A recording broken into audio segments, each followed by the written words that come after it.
Hello, everyone. Welcome to the weekly show of Classroom Without Walls, episode 129. On this show, I interview leading professionals, entrepreneurs, business owners, social media, digital marketers.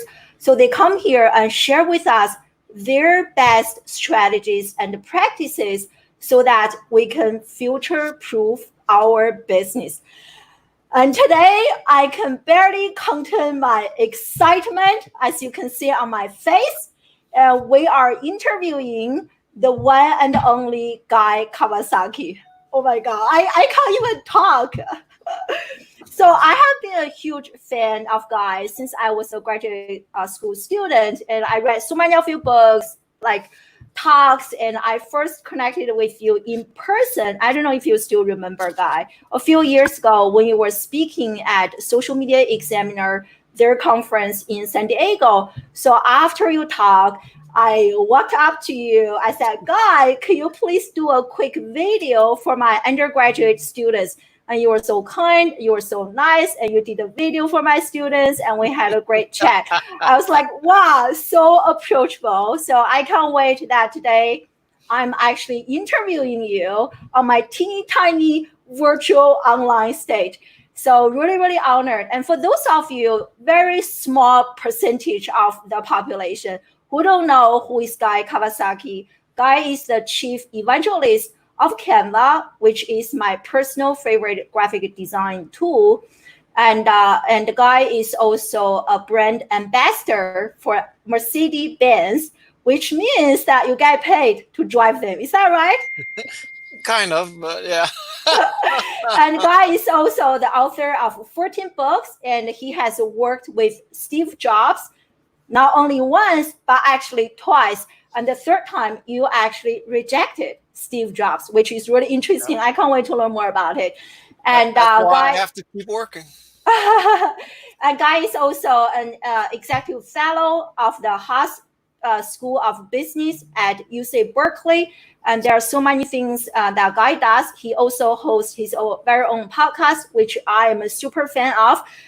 Remarkable People. Definitely check it out.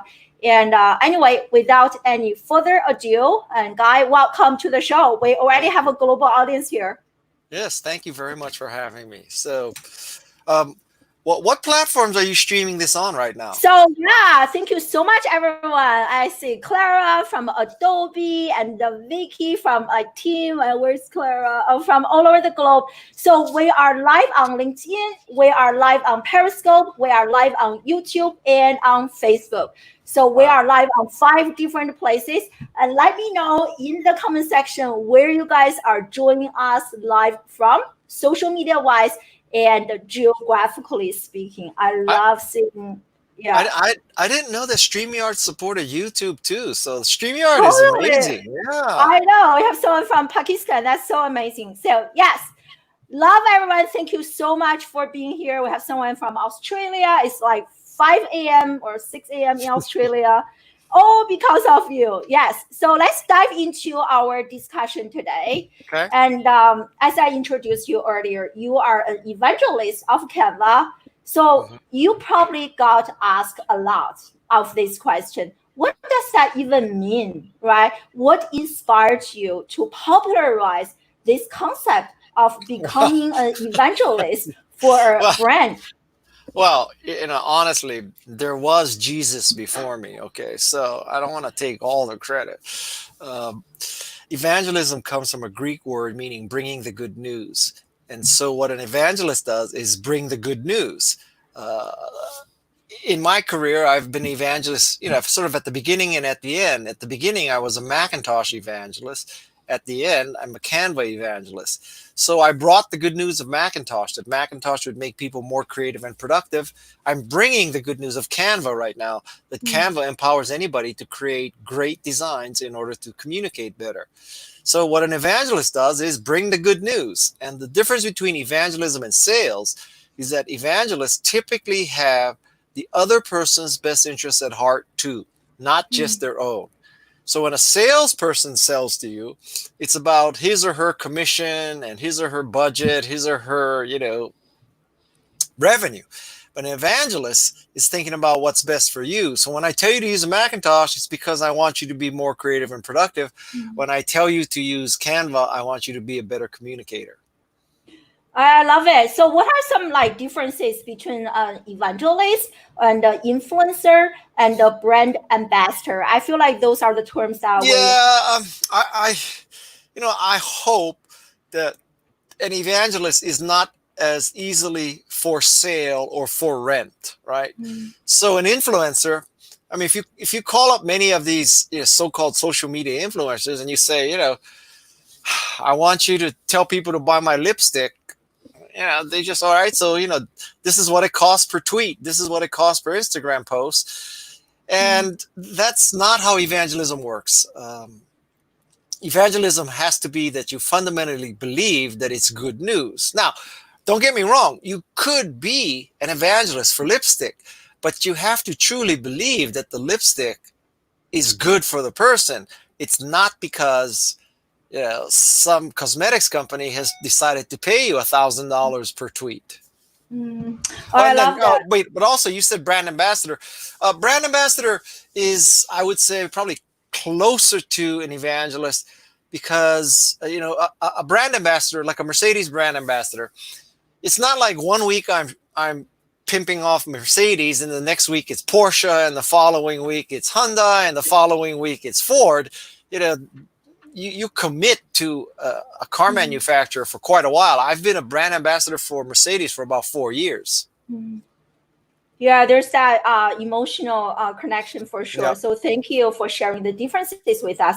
And speaking of which, I'm sure given the followers you have, the reputation you have, every day you are probably bombarded by people like me, different brands approaching you, asking you to do this and that. Yeah. So in your mind, are you looking for specific benchmarks or factors before you decide if you want to work with a brand, if you want to become an evangelist for them?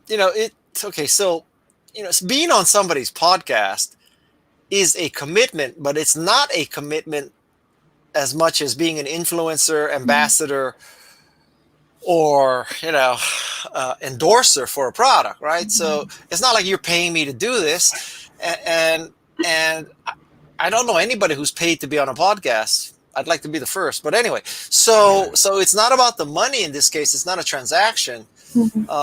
So there are, for example, there are some people's podcasts I would refuse to go on. For example, if I don't know, Rudy Giuliani or Eric Trump or Ivanka Trump or any of those people called me up and said, be on the Republican National Committee podcast, I don't think so.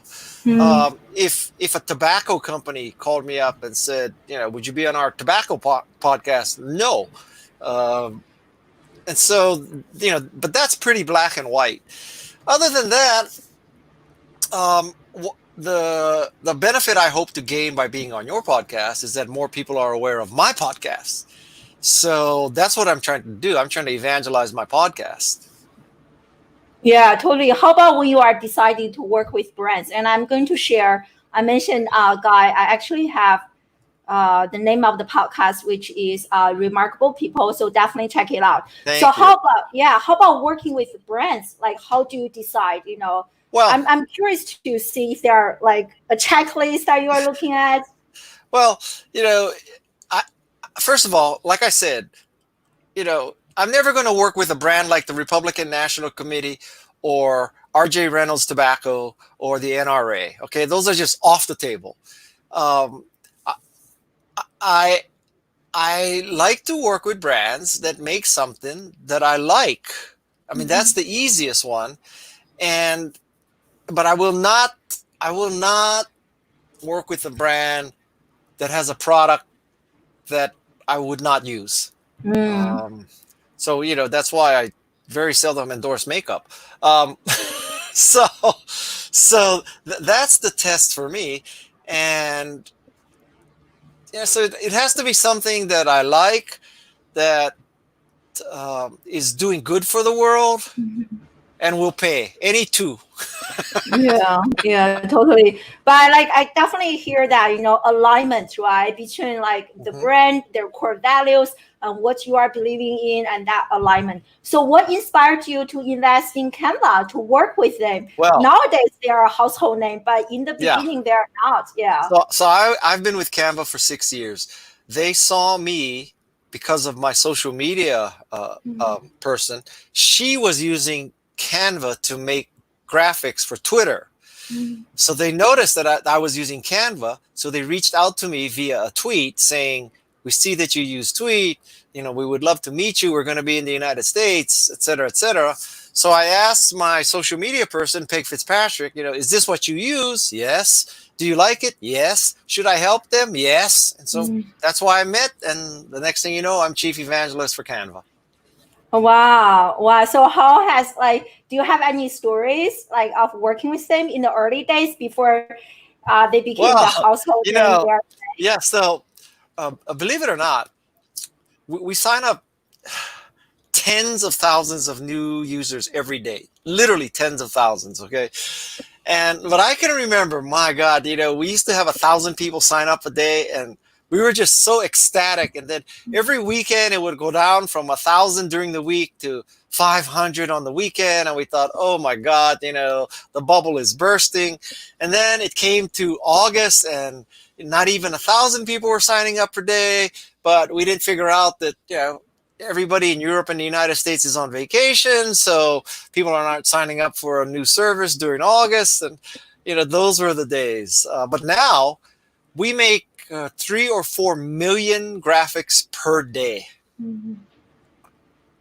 That's incredible. I can't even mentally comprehend that. Neither can I. That number. Yeah. So do you get to travel to Australia a lot, or just definitely not right now? But yeah, definitely. I used to go once or twice a year, but my primary function is outward bound, right? So I don't have an internal staff. I'm not supposed to supervise people. I'm supposed to spread the good news of Canva. So coming on your podcast, now more people will have heard of Canva than before. And so that's what I do.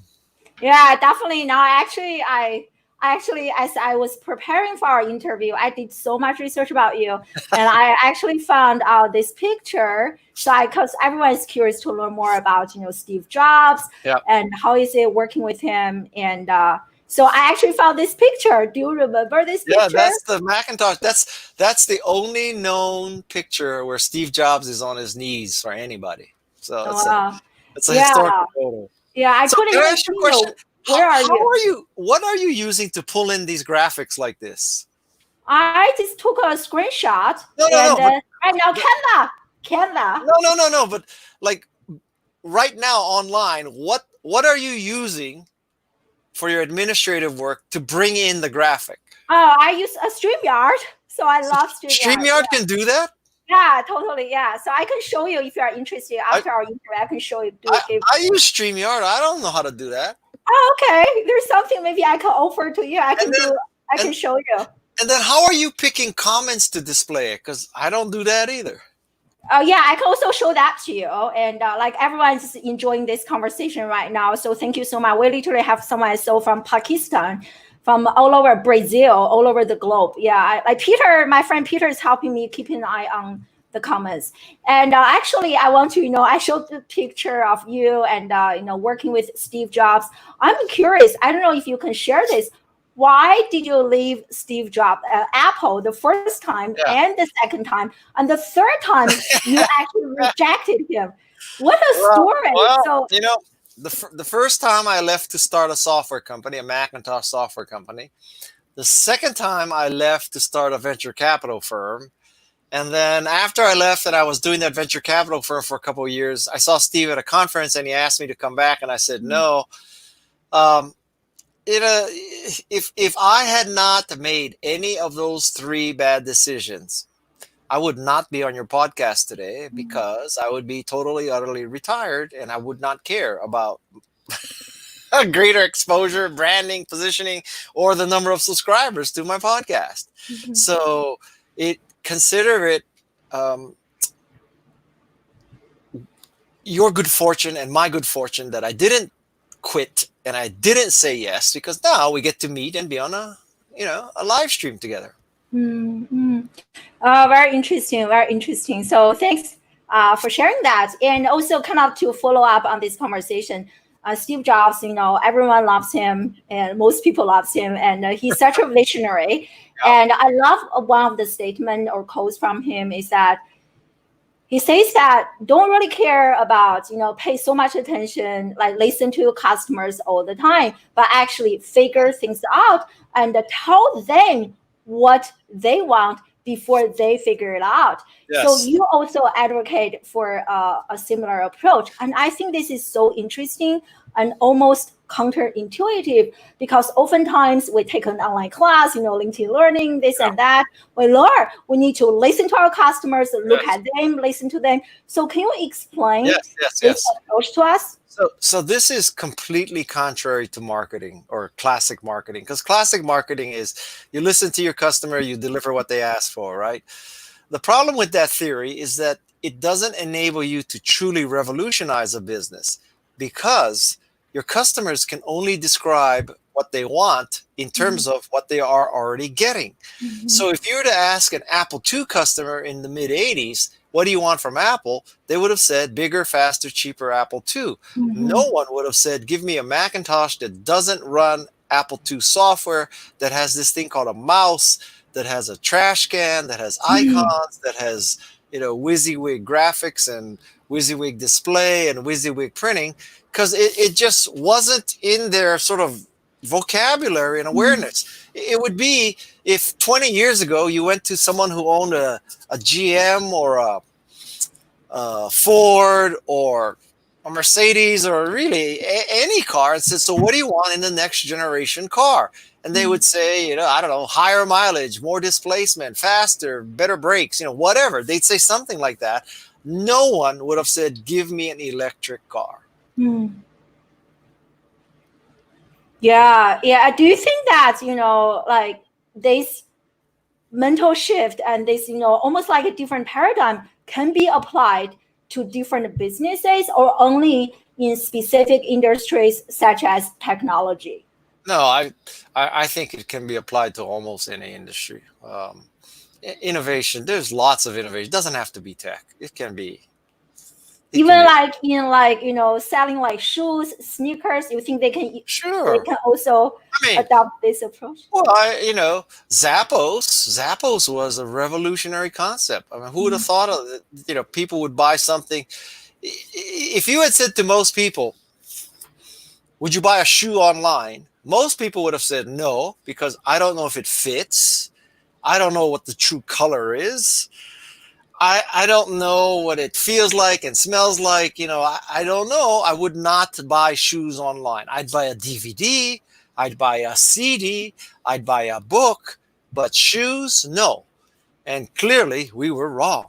Very interesting. I hope I think everyone is a little bit shocked by that. And I think, after I read that quote and listening to quite a few of your talks, I really started to think, how can I educate my audience regarding the things that they don't know, because they don't have that mental framework yet. So how can I learn to be a visionary? And but this is not a negative statement against customers. Okay, this is just it's just human nature that you only tell people what people can only express themselves in terms of what they already know. I mean, they have a framework, and if you're getting a gasoline powered car, nobody's going to say I want an electric car. And that's not a criticism of customers. I think that's just human nature. And so to truly revolutionize a market, I think it's very difficult to ask an existing customer. Having said that, you do ask your existing customer how to evolve something. It's just not how to innovate to the next curve. Wow, that is profound. Yeah, thanks for sharing. And so here we have quite a few questions and related. Peter is doing a great job. I'm also trying to keep up on the comments. And so here is actually Vicky O'Neill. Thank you for joining us live from Ohio. And she asked you, based on your podcast, so what inspired you to Okay. start a podcast and call this Remarkable People? Well, okay. So there's two stories. So story number one is that I've been in the industry or been visible for about 40 years. So I have connections and I have relationships that I could tap to get truly remarkable people to come online with me and discuss their career, their methodology, their recommendations, their mistakes. So one of it is, I'm trying to like help people have more remarkable lives. So that's one side of the story. The other side of the story is I had a book about 2 years ago called Wise Guy. And Wise Guy is a collection of stories of my life. And I was on dozens of podcasts, okay, talking about the book. And so I would get into these conversations with podcasts and I said, so, how many people will listen to this? And they say, 200 to 250,000. And I said, so what's your business model? He said, well, we sell sponsorships and ads. And I said, well, how much do you charge? He said, well, the one that's at the beginning when there's the most people is $20,000. And then the one in the middle when there's a lot less people is $10,000. And then the last one at the end is $5,000. So I'm adding 20 and 10 and 5 and I get 35. And I say, so how many podcasts do you do a year? Oh, at least one a week, sometimes two a week. So I take 52 and I multiply that by 35,000. I said, so you're making like $1.5 to $2.5 million bucks? I said, yeah. And I said, well, why am I flying all over the world 75 times a year, writing a book once every 4 years, and you're making $1.5 million bucks every year sitting in your house? And I said, what's wrong with this picture? So that's when I decided I'm going to do a podcast. Now, the second part of the question is why call it Remarkable People? So my first instinct was to call the podcast Wise Guy because it would dovetail with my book, right? And then, but the problem with that theory is that my podcast truly is not about me. It is about other people. And so if you have a podcast called Wise Guy, you would think it's Guy spouting off about his wisdom. And it also is not exactly inclusive because what about wise gals? So I took that off the table and then I searched for a word that wasn't commonly used, like innovation, revolutionary, whatever. And I came up with remarkable. And so somebody suggested, at first it was going to be called like the wisdom of remarkable people. And then somebody just said, well, why don't you just call it remarkable people? I said, okay. And then I discovered that the domain remarkable people was taken, but I contacted the person who had it and I bought it for, I think, $800 or $900. So 900, let's call it $1,000. So for $1,000, I own remarkable people. I mean, the forces of the universe were lining up. And now I've had guests that are truly remarkable. I'm a little subjective, but I think that I may have the best guest lists in podcasting. Certainly in the top 10. Because I've had Jane Goodall, Margaret Atwood, Steve Wozniak, Andrew Yang, Roy Yamaguchi, the restaurateur, Christy Yamaguchi. And so, I mean, if you looked at my guest list, I would put my guest list up against anybody, including Terry Gross at NPR. I agree, and I'm more into the education. I interviewed Esther Wojcicki. I'm a huge fan of her. She actually also came to my show. I also interviewed Serkin Robbins, and I'm a huge fan of him. And so, that's great. And I think another person asked, like, how do you define remarkable? And again, the same as kind of the question I asked earlier. Do you have a certain criteria? First of all, my podcast is called Remarkable People, not rich people or famous people, okay? So I'll tell you who will not get on it. So let's say you're a billionaire in investment banking, okay? You're not going to get on my podcast because you may be filthy rich, but so what? I mean, that's all you are. You may also be famous, But the question is, famous for what? Are you making the world a better place? So that eliminates a lot of people. Now, I've had people that no one would have heard of that recently I had a woman who she was smuggled across the U.S. border from Mexico by a coyote, and she had a difficult life, and now she's working for Adobe. And I consider that a remarkable accomplishment to go from illegal citizen to now working in tech. So is she a billionaire? No. Is she famous? No. But she has a remarkable story. And so I can't tell you I have an exact checklist. I will give you one more algorithm and insight into this. So because of the success of Remarkable People, literally every day somebody contacts me, either the person or the person's PR person, okay? And I kid you not, all of them start off something like this. My client, or I am Joe Blow, and I have a company called Blow Consulting, and it's already doing 7-digit consulting work. And I've written a book called The Blow Way. And I listened to your podcast with Margaret Atwood, Jane Goodall, Wozniak, Andrew Yang, Roy Yamaguchi, Christy Yamaguchi, all these people. And I think I would be a great guest for your podcasts. And I write them back and I said, I am just not familiar with your work. I'm sorry. So perhaps you can explain to me why you or your client has made a difference in the world along the lines of Margaret Atwood, Jane Goodall, Wozniak, et cetera, et cetera. And most of the time, I never hear back from them. And so, that's one of the algorithms I have for who gets on the podcast is if you ask to be on the podcast, you probably should not be on the podcast. I've made only one exception for that. And that was a guy named David Acker, who is really the father of branding. And so he asked me in a funny way if he could be on it. And because he's the father of branding, just like Bob Cialdini is the father of influence, he got on. But he's the only one who really asked to be on, and I put him on. So I love that. Earn, right? Just like influencer, you earn that trust and you earn that opportunity to be on your podcast. And I love it. Well, and you were, I mean, if Michelle Obama sent me an email and said, "Can I be on your podcast?" She would be on it. But Michelle Obama is not exactly. She doesn't even know who I am, so she's not asking me. So if anybody out there knows Michelle Obama, I'm all in.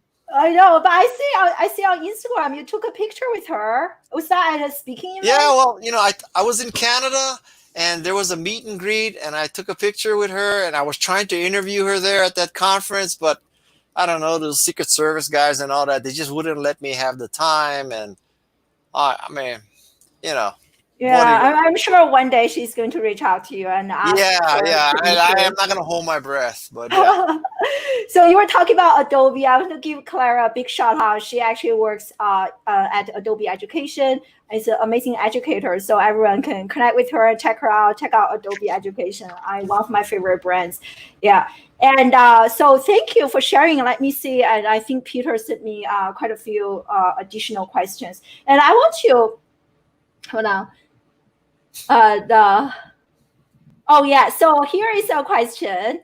And actually, from my 8-year-old son, he's in the live audience, kind of follows up on one of my questions. So here, he asked, he watched the Facebook Live you did with Jane Goodall, and he loved it. Yeah. So what is your, okay, hold on.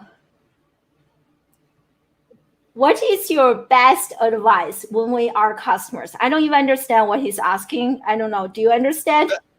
You mean when you are a customer, how you should be a customer? Or I don't quite understand the question. Yeah, I don't quite understand either. So Ada, elaborate on that. So I do have a follow-up question regarding being remarkable. So do you think, given that I'm really passionate about education, so do you think remarkable people are actually made in the classroom? Oh boy, I mean, Steve Jobs never finished college, right? So Mm, I I don't I would say that an education is not necessary nor sufficient, mm, because there have been many people without formal education who have been remarkable. mm, Having said that, I am not one of the people who say, you know, don't go to college. If you want to work, just go out there and start working and change the world. I think that, boy, the 4 years in college for me were kind of life changing and the happiest times of my life. It would mm, be a shame if if you didn't have the opportunity to go to college and broaden your perspective, meet more people. Although that's all changed now with the pandemic, right? So you know you're going to meet people in Zoom classroom. It's not quite the same, mm. but hopefully this pandemic too will end, and someday there'll be a vaccine, and um, we'll go back to at least some face-to-face classroom time. Yeah. So how about your own children? You have 4 children yourself. What is kind Yes. of your, following this line of our discussion on education, what is your own parenting approach? Degree or experience or both? Which one do you Well, prioritize? I am not exactly a tiger dad, you know. Um, I I have, let's see, I have one son who graduated from Cal. He's now working for eBay. I have one son who graduated from UCLA. He is working for Google slash Looker. I have one Mm, daughter who is about to enter Cal State University, Monterey Bay. So I want them to at least have a college education. mm, And I guess there's only one more coming, and he's 16. So I guess there's still a chance that he won't go to college. But I think just college is such a great time in your life, and that it gives you a broader perspective. So if you have the opportunity to go to college, I think you should take it. There's no doubt in my mind. But my kids don't care. They're not on this path, nor am I trying to get them on the path mm. of being a doctor, lawyer, dentist, management consultant, investment banker, right? So it's not like I had them, playing violin at the age of 2 and kumon at the age of 3 and starting a foundation at the age of 5 because the plan was they had to get into Dartmouth to be successful. I don't care. They don't. I love that approach. Just allow them, let them be curious, and then the path will naturally unfold in front of them. Well, yeah, I think a lot of people think that life is very planned, and A leads to B. So you go to the right preschool, then you get into the right elementary school, then you get into the right high school, then you go to Dartmouth, Stanford, or Yale, and then you become a doctor or a lawyer or an investment banker, or work for Goldman Sachs or whatever. I just don't think it's that linear. So I went to a public school in Hawaii where, just out of pure good fortune, a sixth grade teacher thought I had more potential, so I should not continue in the public school system of Hawaii because at the time it wasn't that great. So she convinced my parents to stick me into a private school. So I went to this school called Iolani, and then Iolani, I don't know why, I literally don't remember why, but somehow I applied to Stanford, and even more miraculously, I got in. And because I don't think I would get in today. So now, I got into Stanford and the University of Hawaii and Occidental. And I wanted to go to Occidental, believe it or not, because I loved football. I played football in high school. So I wanted to play football in college. And my father told me, listen, if I'm going to spend all that money, I'm not going to spend that money so you can play football at Occidental. You're either going to go to University of Hawaii, which is free, or you're going to Stanford. Pick one. And so I picked Stanford. Now, had I Wow. gone to Occidental, maybe I would be president of the United States like Barack Obama. But no, I went to Stanford. I love it. Yeah, and otherwise we wouldn't be able to be here and having this conversation. So, I would still be on your podcast. oh, thank you. So, kind of shifting focus a little bit. I'm still trying to catch up with everyone's questions. So, be a little bit patient with me. We have quite a few people here. And so, here's a question from Jeremy. And thank you for joining us live, Jeremy. And so, he wants to ask you how you define a personal branding. Okay. And Okay. yeah, some people think that it is just a fancy term for a reputation. So Yeah. Okay, so I have thoughts here. So I think your personal brand is generally, what your reputation is. Whether your reputation is for being a nice person, smart person, dumb person, evil person, good person. So it's basically that. Now, I think a lot of people take personal branding way too seriously. So, they think it's a conscious decision. So, I am going to make my personal brand as a thought leader. And so what I'm going to do is now I'm going to try to speak wherever I can. I'm going to have a YouTube channel. I'm going to write a book, the Kawasaki way, so that I can position myself as a thought leader, as an innovator, as a, whatever, right? So that I can position myself this way so I can sell more books, I can do more speeches, I can get more consulting. And I think that's total bullshit. So I think that what establishes your personal brand is what you have accomplished in your life. And so a personal brand is a natural outcome of your accomplishments, as opposed to a plan, positioning, and marketing in the advance of what you have accomplished. So I can tell you with total certainty, I don't think Steve Jobs ever sat down and said to himself, what should the Steve Jobs personal brand be? Should I stand for innovation? Should I stand for leadership? Should I stand for management potential?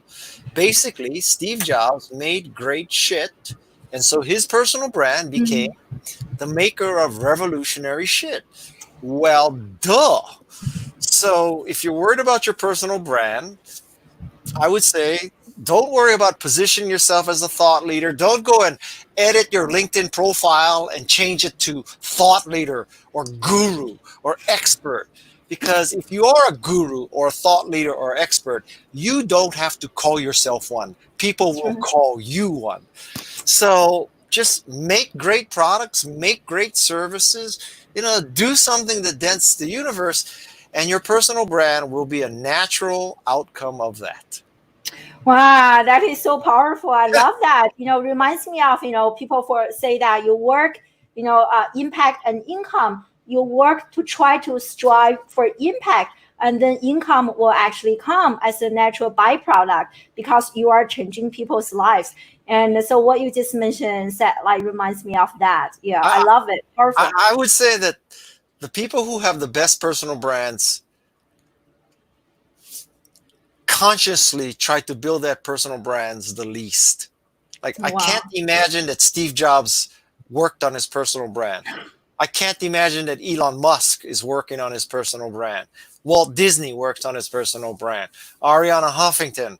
You think Jane Goodall sits around there in Gombe and says, oh, here I am in Uganda or Tanzania or wherever. It's what's the Jane Goodall personal brand going to be? No. People, great people don't worry about their personal brands. Their personal brands fall out from how they're great. Wow. That is, I wish I could drop my microphone, and that's a powerful statement. I love it. Is that a Yeti? Yes. How do you have a red Yeti? Did you have a red Yeti to match your shirt? Exactly. This is my own school's logo. I don't know. So everything's kind of red, like matching color. Yeah. So I think about branding. Yeah. Yeah. So that's a great lesson for me. Yeah. So here is from my dear friend Ross Brand, who is an amazing live streamer himself. So he asked, what are some most important qualities that a company should be looking for when they are hiring a chief evangelist? So kind of on others, yeah. Yeah, so I think that the key, not just for chief evangelists, for any evangelist, is that they truly love the product. That is 80% of the qualification. It's not your educational background, and it's not your work I experience. love it. Because quite frankly, when I was hired by Apple to be software evangelist for Macintosh, I had a psych major and I was coming from the jewelry business. So it's not like I had on paper. Now, if they saw my resume on LinkedIn, they wouldn't exactly be hiring me. So I think the most important thing is that the person gets it and loves it and sees it as a way to make the world a better place and wants to spread the word. Yeah, I love that. Thanks. And so here is a question actually from my friend Michael, a great educator. And so he asked, what impact have relationships had on your work and career and life success? I actually have kind of a similar question, Guy, if you don't mind answering both of them. So I wonder, given the success you have today, what are some hard skills and soft skills that you have developed along the way that really help you get to where you are today? Okay, so I have a lot of thoughts here. So number one, I would not be where I am were it not for Steve Jobs. So that's relationship number one. But number two, I would say that my recommendation is you always default to yes. That whenever you're interacting with people, your predisposition is to say yes. When they ask you to do something, just keep saying yes. Now, people say, well, what happens if they take advantage of you? Well, my experience is that very few people will take advantage of you.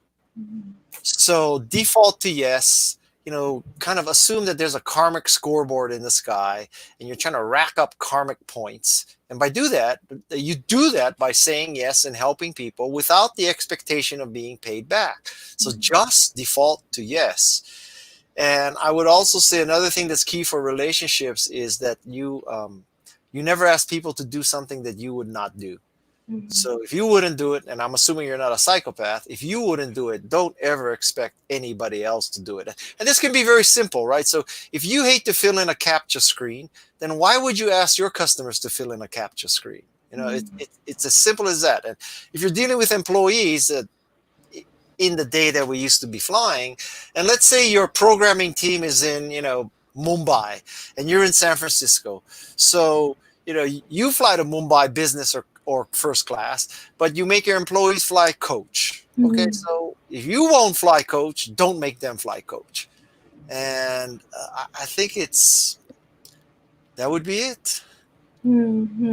Yeah. Like I just listening to you talk. I'm thinking about some of the Steve Jobs story because he has quite a unique personality and also soft skills. And I wonder if you are okay kind of sharing like one Steve Jobs story with us and kind of as we're talking about this. I mean, every story you heard about Steve Jobs is true. However, you probably don't know the context, right? And so, he was very difficult to work for, very demanding, perfectionist. I wouldn't say he was impolite. I would say he was apolite. So there's like polite, impolite, and now I'm inventing a word, apolite. He was neither here nor there. It just didn't occur to him that he was not being polite and kind. It just wasn't in his operating system. So when you hear those stories, you think, oh my God, he was so difficult and mean and all that. But I don't know anybody who trade places for the time that they work for him. It was just a great, great time. A little bit of PTSD.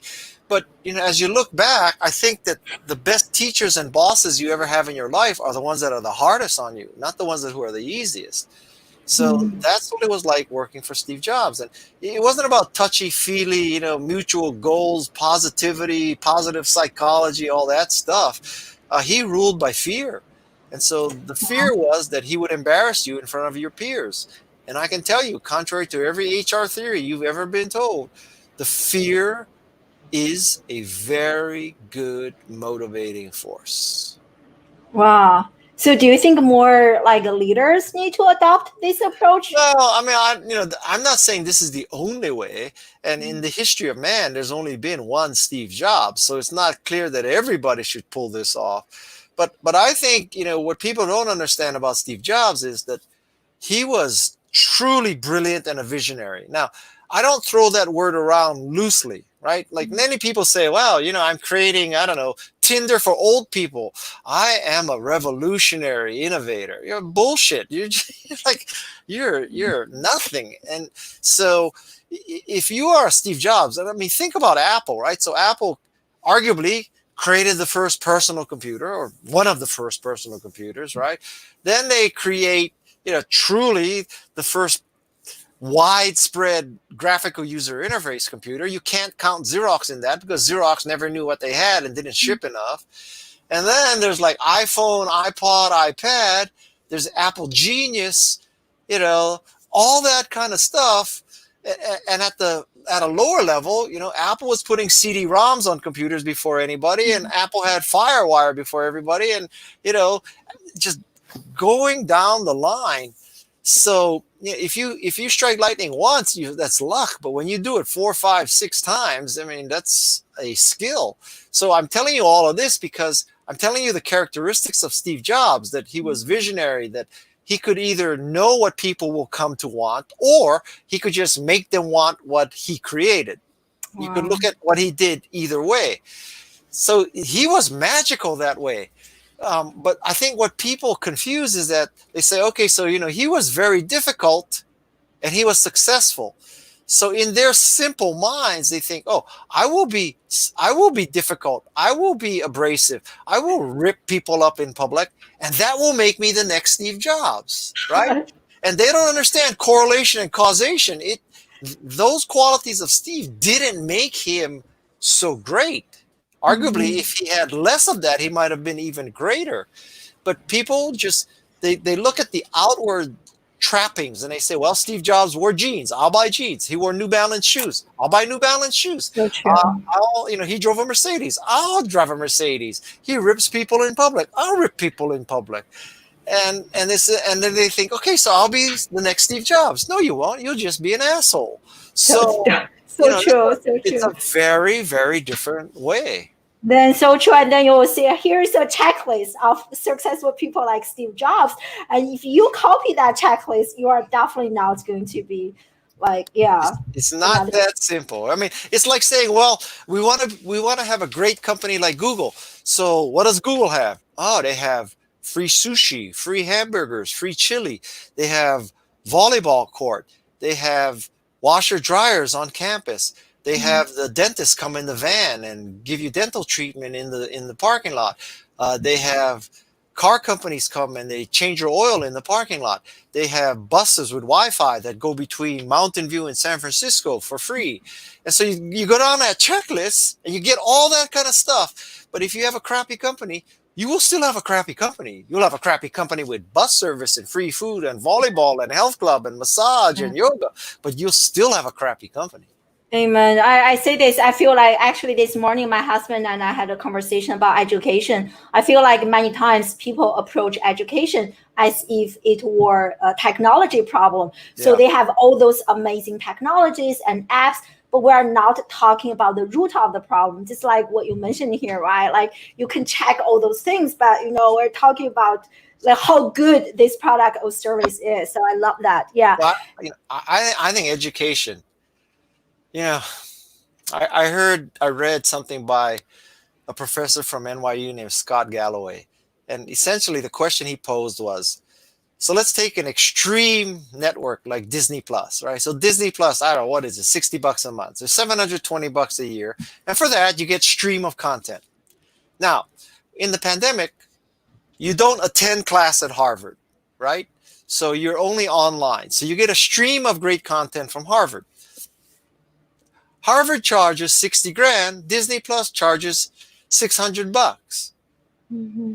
Is Harvard 100 times better than Disney Plus? Well, I mean, it's kind of a facetious question, but I can't build the case that if I were sitting here and I said, okay, so it costs $60,000 to go to Harvard plus another 20 to live. So let's say $80,000 a year. Well, now it's going to cost $60,000. You're going to live at home and you're going to watch online video of Harvard professors. Is that still worth $60,000?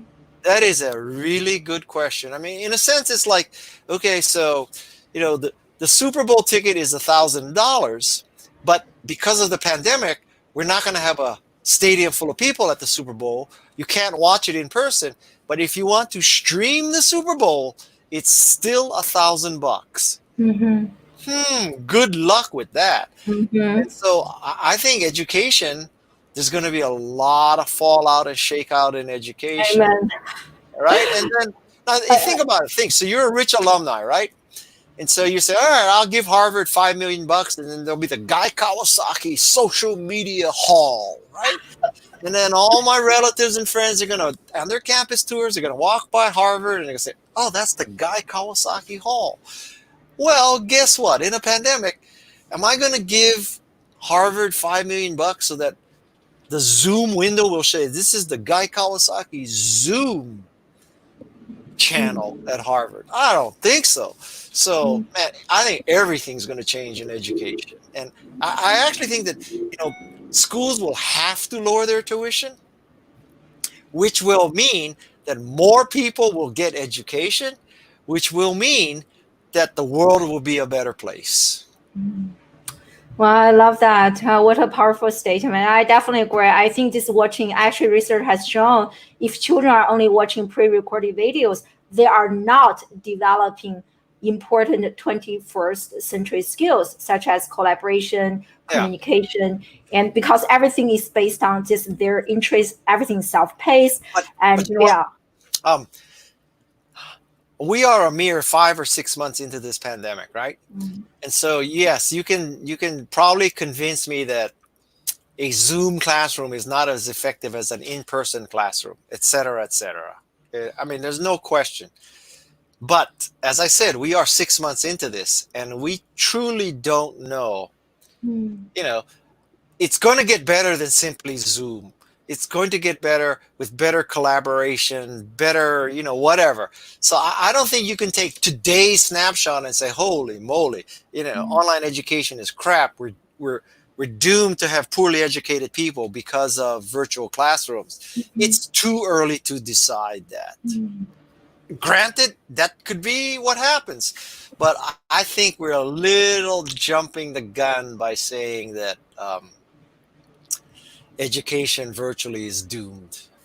Yeah, interesting. I love your approach. I personally love more like a hybrid approach. You have something online, but you also have that, because information does not lead to transformation, and you need like more hand holding and discussion. But and we only have a few minutes left, and I really want to ask this really kind of interesting personal story. So as I was doing research about you, Guy, and I found this picture, and Richard Branson actually polishing your shoe. Yes. What's going on there? What is a learning point?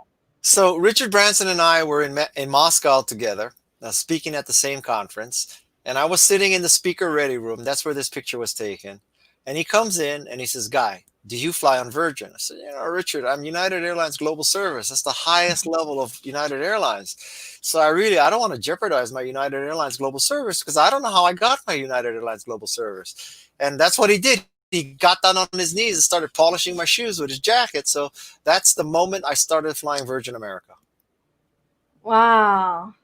So what is the takeaway from this? The takeaway from that is, even if you're a billionaire, even if you have your own island and your own airline and your own ship and your own rocket, even if Barack Obama comes and kite surfs on your island with you, even if you are a knight, you got to do what you got to do to get customers. Oh my God, I love that. Wow. What a great way to wrap this up. I know I can just I don't want to take too much of your time. I can literally chat with you forever. And kind of finally, a more personal question. And you got started into surfing when you turned 61. So I'm curious about that. Is there any parallel between like surfing and what you do as an entrepreneurship? Because every wave is like challenge. Yeah. I took up surfing at 61 because my daughter took up surfing. And as a matter of fact, what I did before this was I was surfing with my daughter, which is, she's so much better than me that it's a rare occasion where we can both surf at the same place. So, I take a break from surfing to work now, as opposed to take a break from work to surf. And I just love surfing, and I cannot recommend taking up at 61. That's about 55 years too late. But I truly do love to surf. And I can probably explain all of entrepreneurship in surfing. There are many metaphors for surfing about, like, for example, if you never paddle for a wave, you're never going to catch a wave. That's like saying if you never leave your comfortable job and try a startup, you will never be an entrepreneur. So, that's one It's parallel. my story. Yeah. So another parallel is, it's you have to know where to sit when you surf, where the wave is going to break. Same thing is true with the market. You have to know, about timing. Like if you tried to do Instagram before there were phones with cameras with fast connections, internet would have failed. I mean, Instagram would have failed. So it's about timing. And then when you're surfing, there's other people in the water with you. So you have to be aware of your competition. You can't just, go out. So I could draw every parallel from surfing. But anyway, but the real lesson of surfing for you with children is that I think many parents, they make their kids take up what they do. So if you're a surfer, you make your kids surf. If you're a hockey player, you make your kids take up hockey. If you're a violinist, if you're a pianist, if you're a mathematician, et cetera, et cetera, et cetera, right? What I did was my kids, my older two boys, loved hockey. So they took up hockey, so I took up hockey. Then my daughter loved surfing. So she took up surfing, so I took up surfing. And it's a lot easier to deal with your children if you do what they want to do as opposed to you make them do what you want to do. So that's a life lesson too. I love it. I can also be, like dealing with like customers, be where they are and, you connect with them. Public speaking, I love how you start every single talk by connecting with your audience, regardless of where you are. And that makes a huge difference, building that emotional connection. Yeah, and, that takes a minute, right? I mean, it's not like it's not like a huge investment. So anyway, it's been really fun being here, I have to tell you. And oh, really? Thank you so much. And you yeah. made it easy for me because I have been stressing out the whole day. I was like, oh my God. But I hope that if I've added any value to your lives for listening to this, I can tell you that if you subscribe to my podcast, that you will get so much out of my podcast because you're going to get the wisdom of all the Jane Goodalls and the Wozniaks and the Roy Yamaguchis and the Christy Yamaguchis and people who had to sneak across the American border and people who were interned in World War II because they were Japanese American and world-class surfers. And I honestly think that looking back in my entire career, the best work I've ever done is my podcast. No question in my mind. Wow, that is profound. I hope I can say the same thing in a few years. But my podcast has also changed my life in many, many ways, like such as having a conversation with you. Well, thank you. Yeah, thank you so much. Yeah, so everyone, please make sure to connect with, check out Guy's podcast. I have been sharing his social media handles. So where is a good social media platform for people to connect with you, Guy? Well, I would say that I pay the most attention to LinkedIn, but just let me give you a little warning just in advance. I am 66 years old. I'm not applying for any more jobs.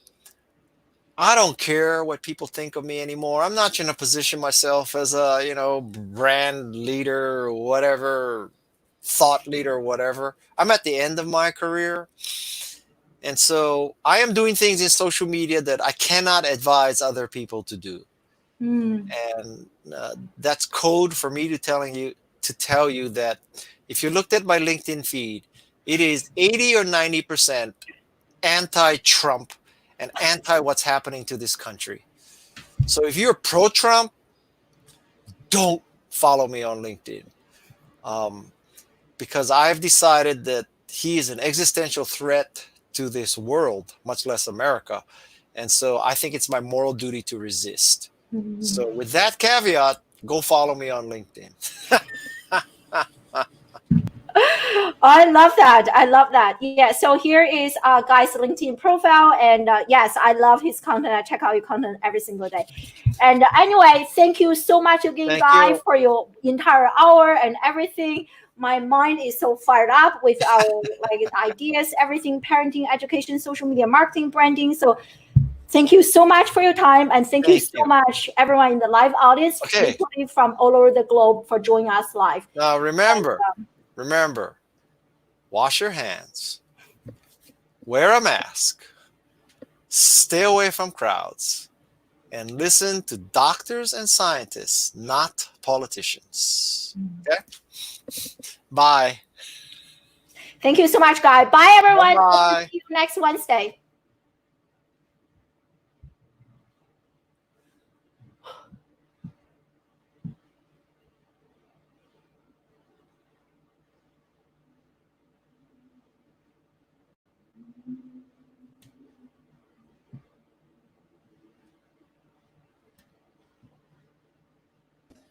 Still alive. What do you think? He's still alive. He's very easy to talk to. You're still alive. Oh my God, for a second, I thought he forgot about this. And, oh, I'm still alive. Yeah, you're still alive.